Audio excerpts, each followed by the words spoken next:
Hello and welcome to chemistry nuggets where you can polish your knowledge and clear दोस्त friends. आज का video है question number 2.62 जो कि एनसीईआरटी टेक्स्ट बुक क्लास 11 से है और चैप्टर का नाम है स्ट्रक्चर ऑफ एटम। तो चलिए देखते हैं जल्दी से क्वेश्चन क्या है। The quantum numbers of 6 electrons are given below, arrange them in the order of increasing energies.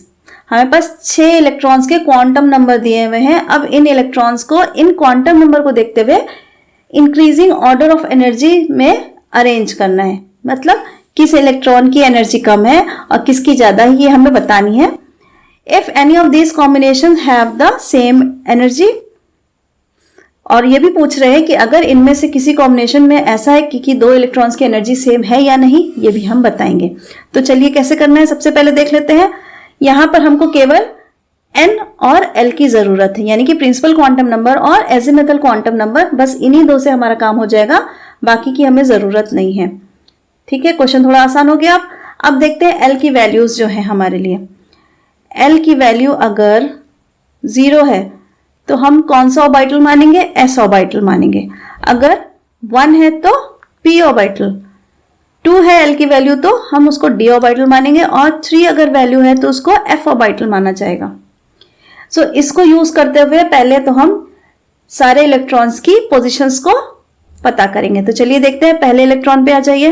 पहले इलेक्ट्रॉन की n है 4। n क्या होता है? प्रिंसिपल क्वांटम नंबर यानी कि शेल नंबर। तो यानी कि इलेक्ट्रॉन 4th शेल में है और किस ऑर्बिटल में है? L2 पर है। L2 मतलब D। तो नाउ अब हमें इलेक्ट्रॉन की पोजीशन पता चल गई, 4D पर है पहला इलेक्ट्रॉन। इसी तरह दूसरे इलेक्ट्रॉन का निकालते हैं। 3 शेल नंबर है और L2 है, मतलब कि फिर से D। थर्ड इलेक्ट्रॉन पर आइए। थर्ड इलेक्ट्रॉन में शेल नंबर है 4 और L है 1, यानी कि 4p हो गया। फोर्थ इलेक्ट्रॉन पर थर्ड शेल में है और ऑर्बिटल है 2 नंबर, यानी कि D ऑर्बिटल में है। पांचवा इलेक्ट्रॉन कहाँ है? थर्ड ऑर्बिटल, थर्ड शेल में है और 1 नंबर ऑर्बिटल, यानी कि p ऑर्बिटल में है। 6th इलेक्ट्रॉन कहाँ पर है? 4th शेल में है और L1 है, यानी कि p ऑर्बिटल में। चलिए अब यहां से हमने 6 इलेक्ट्रॉन्स की एग्जैक्ट पोजीशन निकाल ली है। अगर हम इन्हें अरेंज कर दें इंक्रीजिंग ऑर्डर में तो हम अपना क्वेश्चन को सॉल्व कर लेंगे। अब इसको कैसे अरेंज करना है ये हमें बताएगा अफबाउ प्रिंसिपल, जिन्होंने बता रखा है कि कौन से ऑर्बिटल की एनर्जी किस सीक्वेंस से बढ़ती है। एक थोड़ा सा आपको बता दूं,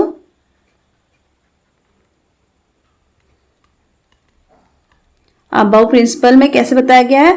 सबसे लोएस्ट एनर्जी है 1s की, फिर उसके बाद उससे ज्यादा है 2s की, फिर आता है 2p, फिर आता है हमारा 3s, फिर आता है 3p, फिर आता है हमारा 4s इलेक्ट्रॉन और 4s ऑर्बिटल।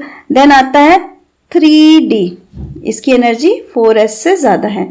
फिर आता है हमारा 4p, फिर आएगा हमारा 5s, फिर आएगा 4d, और इस तरीके से ये अरेंजमेंट चलता है। ये हमारा लेफ्ट टू राइट इंक्रीजिंग हो रहा है एनर्जी, इंक्रीजिंग एनर्जी। तो अगर हम इस सीक्वेंस को फॉलो करेंगे तो हम अपने गिवन इलेक्ट्रॉन्स को अरेंज कर सकेंगे एनर्जी के हिसाब से। तो सबसे कम एनर्जी पहले तो ये जान लीजिए, जिसका शेल नंबर कम है उसकी एनर्जी कम है। तो यहाँ 4 और 3 दोनों दी गई हैं। सो सबसे कम किसकी होगी? 3 वाले की होगी, 4 और 3 में कंपैरेटिवली। अब 3 में भी p की एनर्जी 3p और 3d, तो p की एनर्जी कम है d से, यानी कि 3p वाला सबसे लोएस्ट एनर्जी यहां पर रख रहा है। तो हम लिख देंगे 3p, पहले तो 3p ही लिख लीजिए। फिर उससे ज्यादा एनर्जी किसकी हो जाएगी? 3d की। अब 3d यहाँ 2 हैं, 2 बार लिख लेते हैं। 3d is equal to 3d, बाद में बताते हैं क्यों। फिर उसके बाद आ जाएगा 3, अब 3 वाले खत्म हो गए, अब बचे 4 वाले, 4d, 4p, 4p। अब फिर से 4p पहले आ रहा है, 4d बाद में आ रहा है, यानी कि 4p की एनर्जी कम है 4d से। तो हम 4p लिख लें, 4p is equal to 4p, क्योंकि 2 बार था 2 बार लिख लिया है। अब इसके बाद सबसे लास्ट आता है 4d, 4d। अब इससे रिलेटेड इलेक्ट्रॉन नंबर लिख लीजिए। 3p किसका था हमारे पास? 5th नंबर इलेक्ट्रॉन का। तो 5th नंबर इलेक्ट्रॉन की एनर्जी सबसे कम है, उससे ज़्यादा है हमारी 3D वाली। 3D वाले हमारे पास 2 थे, एक था 4 नंबर और एक था 2 नंबर। तो हम लिख सकते हैं second electron energy is equal to 4th number electron. फिर उसके बाद आते हैं 4p। 4p हमारे पास से 6 नंबर और 3 नंबर। तो हम लिख सकते हैं third electron is equal to 6 electron, मतलब एनर्जी के टर्म्स में बात कर रहे हैं। थर्ड इलेक्ट्रॉन की एनर्जी 6 इलेक्ट्रॉन की एनर्जी के बराबर है। अब लास्ट आता है 4d। 4d हमारा कौन सा था? First number.